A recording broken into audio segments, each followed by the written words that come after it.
আজকে ব্লগে আপনাদেরকে আমরা দেখাবো কিভাবে কৃষকরা জমিনে ধান বীজ ফালায়। সো আমার সাথে দেখতে পাচ্ছেন আমার ছোট ভাই, ওর হাতে রয়েছে খেওত। এই যে এটা হচ্ছে খেওত, আর আমার হাতে রয়েছে কুদাল, আপনারা দেখতেই পাচ্ছেন।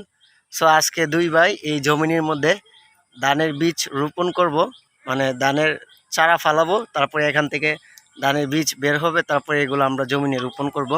সো গাইস, আপনারা ভিডিওটি দেখতে থাকুন। আর আজকে ভিডিওটি খুবই ইন্টারেস্টিং। যারা জ্বালা সম্পর্কে কোনো ধারণা নাই, আজকে আপনারা দেখলে, ভিডিওটি দেখলে অনেক কিছু শিখতে পারবেন, অনেক কিছু বুঝতে পারবেন। সো যারা যারা এখন আমাদের চ্যানেলটি সাবস্ক্রাইব করেন নাই, এক্ষুনি আমাদের চ্যানেলটি সাবস্ক্রাইব করে ফেলুন।